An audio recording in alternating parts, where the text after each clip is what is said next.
Do tasks within your ECU exceed a cyclic rate of 10 kHz, which makes it hard for you to measure? The VX1000 multi-buffer DAQ feature is your solution.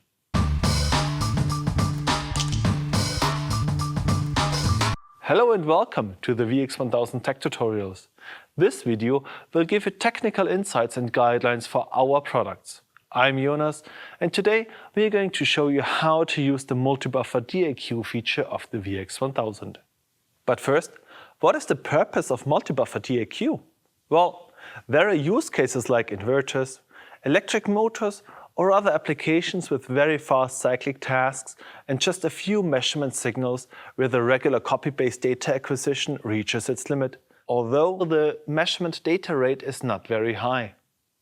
As a rule of thumb, this applies to all cyclic tasks with a rate above 10 kHz.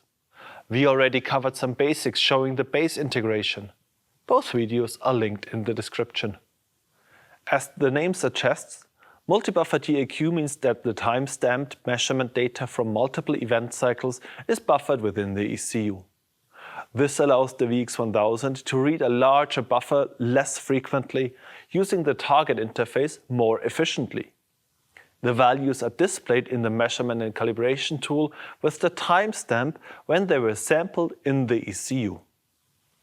Let's start with the changes we need to make in our code. First, let's jump to the configuration header and look at the event description. We will find a note that we need to change the uses expression to mbuf within the definition to indicate that this event handler is intended for multi-buffer use.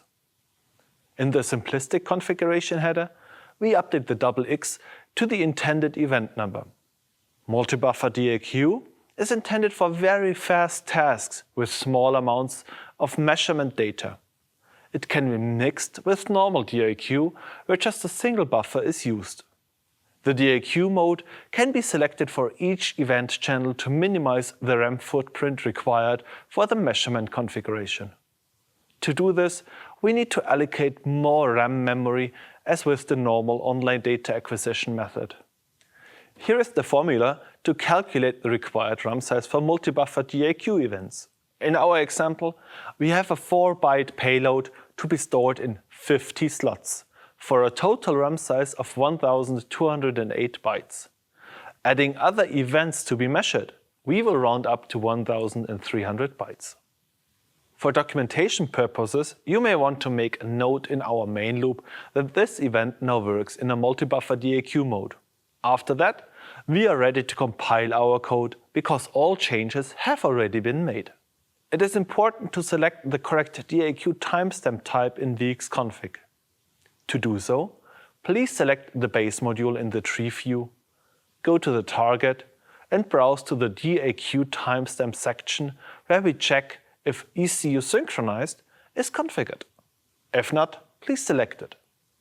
Don't forget to write the changed values to the base module. So we've changed all settings in the hardware. And which changes need to be made in Canopy? Actually nothing. For Canopy, this is a normal DAQ approach. Now you can enjoy very fast data acquisition cycles. In this video, I showed you how to easily switch from online data acquisition to multi-buffer. If you would like to learn more about the features available in the VX1000 and Canopy, please contact us or check out our other videos. Thanks for watching.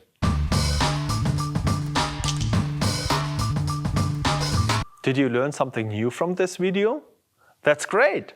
Subscribe to our tech tutorial channel and never miss a new video.